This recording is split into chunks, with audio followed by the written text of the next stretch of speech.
Chapter 6. A week had passed since the mission on Halion. Daily doses of colto had healed Scourge's wounds. Even his cracked ribs were fully mended. But his pride and confidence were still wounded. The mission had been a success, but things had gone a lot less smoothly than he would have liked. No doubt Sekel's report to Nyrus would paint each of his mistakes in the most garish tone. He was desperate to find some way to vent his frustrations. And today he had finally felt well enough to visit the Stronghold's exercise yard for a much-needed workout.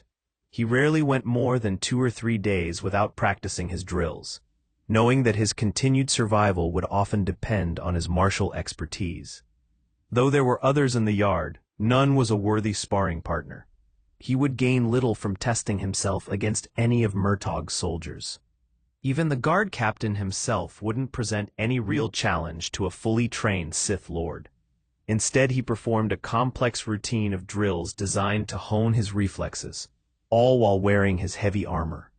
His crimson blade hummed as he cycled through the aggressive thrusts and cuts of Juyo, the 7th form of lightsaber combat. The weapon moved so fast that it was nothing but a blur, but each strike was precise and controlled. In the middle of his routine, he noticed that Nyrus's young Twi'lek slave had entered the yard. She stood patiently off to one side, her head bowed respectfully. Scourge put an abrupt end to the session, knowing she would be here only if Nyrus had sent her. He flicked his lightsaber off and clipped it to his belt before crossing the yard to her. "Darth Nyrus wishes to speak to you," the Twi'lek said softly, keeping her eyes focused on the ground. "Will Sekel be there?" he demanded. "I do not know, my lord," she replied. Scourge frowned. He had not seen or spoken with Sekel since their return. "Take me to Nyrus." The slave nodded, then turned and set off. Scourge fell into step behind her. He'd sought Sekel out several times over the past week, but the aide always seemed to be off on some task or assignment. It could have been coincidence, but it was also possible Sekel was avoiding him. If that was the case, Scourge might know why. During his recovery, he'd had plenty of time to think back on the mission. Rehashing it in his head had brought several inconsistencies to light, things Sekel might not want to discuss with Scourge face to face. The slave was leading him through the east wing of the stronghold. She was moving quickly ahead of him, but with his long legs, Scourge had little trouble keeping up. As he walked, he continued to mull over the issue of Sekel. At the time, he'd credited the aide with saving his life by shutting down the manufacturing plant's power grid and disabling the security droids. Now he wondered if that had been an accident. The more he thought about it, the more the evidence seemed to indicate that Sekel hadn't wanted him to survive the mission. Sekel had obviously needed Scourge's help to get past the drones and the fence outside the plant.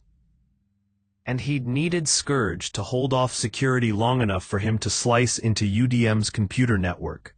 But after that, Scourge became expendable. Once the droids were deactivated, Sekel no longer needed the Sith Lord to protect him. What at first sounded like a paranoid fantasy became more and more plausible as Scourge recalled specific details of the mission. He had no way of knowing how long it had taken Sekel to slice into the network, but he'd likely found the files he was looking for in the first few minutes. Looking back, it seemed as if he could have shut down the power grid much sooner than he had. What if Sekel had waited as long as possible before deactivating the droids, hoping they would have enough time to kill Scourge? From the records room, Sekel couldn't have seen what was happening out on the manufacturing floor. He'd probably assumed Scourge was already dead by the time he shut. That would also explain why Sekel hadn't bothered to contact him with a warning that the plant was about to explode. He'd only mentioned the reactors because Scourge called him on the holocom after everything went dark. If Scourge hadn't initiated the holocall, Sekel might have slipped away in the darkness alone. Sekel's early assurances that UDM didn't have assault droids were also suspect. The units Scourge had encountered could have been experimental prototypes, as Sekel had claimed, but it was also possible he'd known about them all along and hadn't said anything, hoping Scourge would be caught off guard by their arrival. 3 pieces of circumstantial evidence: a possible delay in shutting down the droids, Sekel not contacting him to warn about the impending explosion, and the unexpected presence of the assault droids weren't enough for Scourge to be certain of anything. Yet the fact that Sekal now seemed to be avoiding him further strengthened the Sith Lord's desire to question him in a very long, very private session. Unfortunately, that talk would have to wait. Sekal still enjoyed Nyrus's protection, and Scourge wasn't willing to risk the Dark Counselor's wrath by interrogating him. Not yet, at least. They had reached the door to Nyrus's private chamber. Scourge briefly considered whether he should say something about his suspicions to her, then decided against it. Sekal was an expert at political maneuvering. If he was guilty, involving Nyrus would only work in the advisor's favor. Better to confront him directly when the time was right. The Twi'lek slave knocked lightly on the door, and Nyrus's voice called out, "Enter," from the other side. Once again Nyrus sat at the computer console in the center of the room.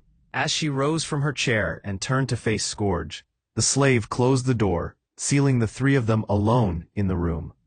"I was given word you have recovered from your injuries," Nyrus said. "Nothing serious, my lord," Scourge replied. "You seem to have a habit of getting wounded in my service." "I was surprised by the assault droids.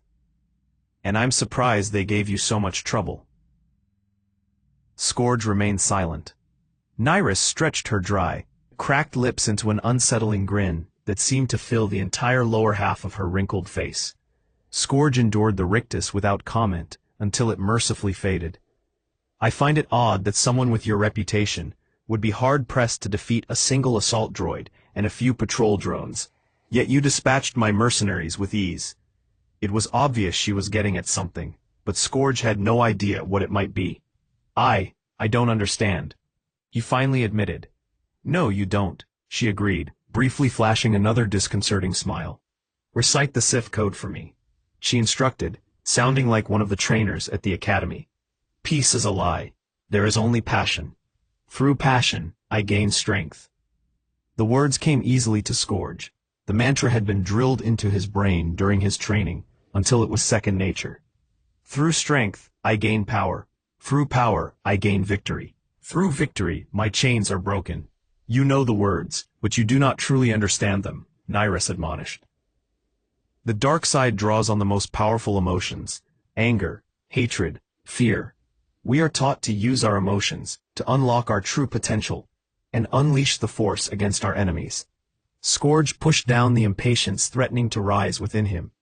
She was saying nothing he hadn't heard countless times during his apprenticeship, but she must have a reason he wasn't yet seeing. "The Force runs through every living being," she went on.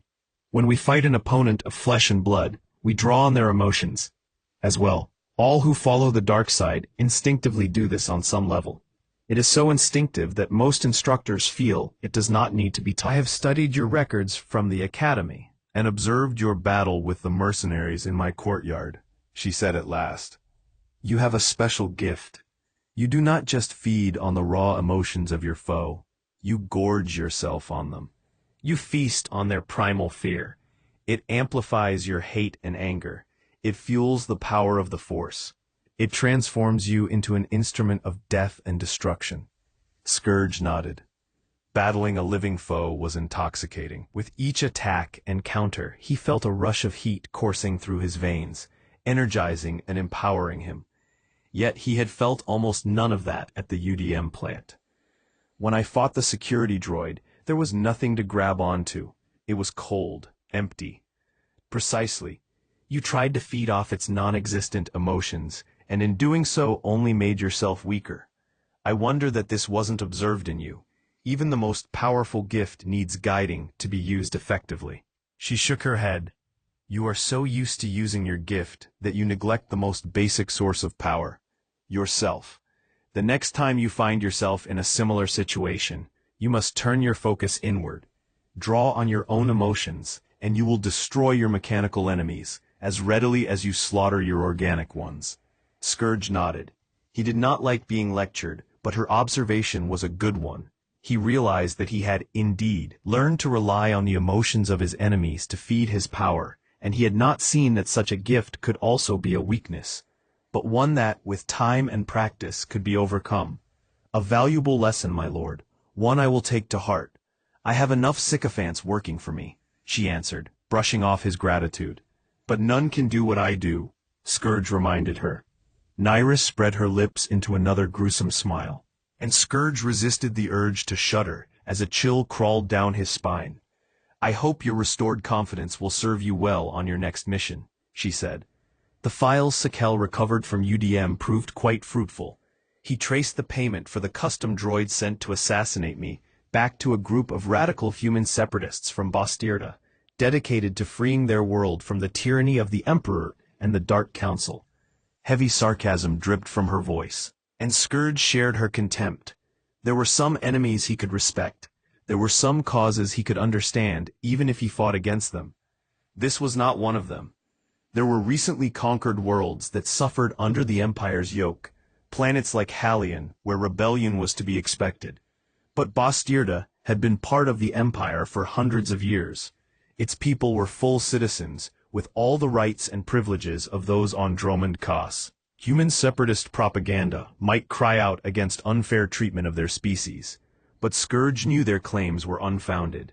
The original Dark Jedi, who had taught the Sith tribes the ways of the Force millennia ago, had been human, and though their bloodlines had been absorbed into the Sith aristocracy long ago, humans still made up the vast majority of the Imperial population.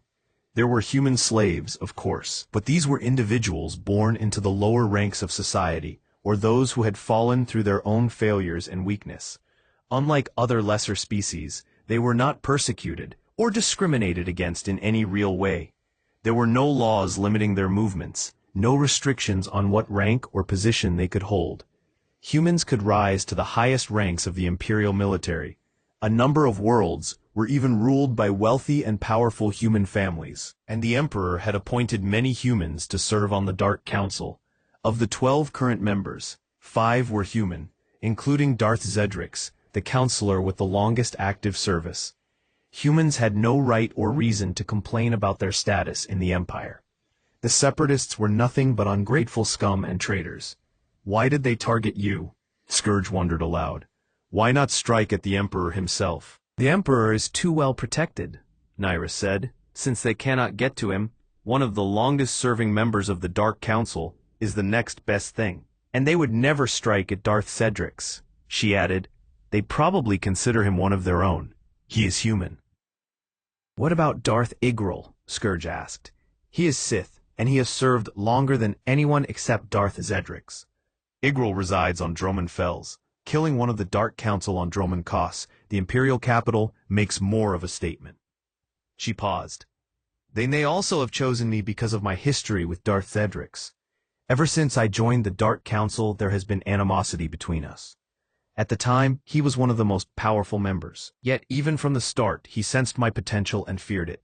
For decades he has schemed against me, but I have outmaneuvered him every time, slowly building up my allies and influence while his have dwindled away. Nyrus wasn't telling Scourge anything new. It was common knowledge that members of the Dark Council typically viewed one another as dangerous rivals, and there were always rumors of shadowy feuds being fought behind the scenes. Scourge believed the Emperor actually encouraged the infighting, since it dissuaded the various members from uniting their resources against him. Despite what Nyrus claimed, however, her rivalry with Darth Zedrix had been anything but one-sided. Both had seen their fortunes rise and fall and rise again, with neither able to gain enough of an upper hand to eliminate the other. Somehow Scourge didn't think it would be prudent to mention this. The Separatists probably see my rivalry with Darth Zedrix as proof I dislike all humans. Untrue, of course, but a well-crafted lie will often serve where truth will not. Her logic was sound, but the reasons hardly mattered. The Separatists had tried to kill a member of the Dark Council. There had to be retribution. I will find these traitors and eviscerate them, he declared. They've already been found. Sekel was able to use the information he acquired at UDM to locate their base in the mountains of Bastierda. If they heard about the destruction of the UDM plant, they may be suspicious. We must strike quickly, before they can move to a new location. My people are leaving for Bastierda tonight. You will accompany them. You're sending Sekel with me again? Nyrus nodded. They may have connections to other terrorist groups. Sekel will be able to slice their records and find out who they are working with. I'm also sending Murtaugh and his soldiers with you. Sekel will be your precision instrument. The soldiers will be your blunt tool. Scourge would have preferred to leave Sekel behind, at least until he'd had a chance to confirm his suspicions. He briefly considered sharing his concerns with Nyrus, then decided to stick with his original plan of keeping them to himself. He'd just have to keep a close eye on Sekal during the mission, and be wary of walking into any traps. There would be plenty of time to deal with him once the Separatists were eliminated, and he had proven himself worthy in Darth Nyrus's eyes. "The human filth will die, my lord," Scourge promised, bowing low. "I will not fail."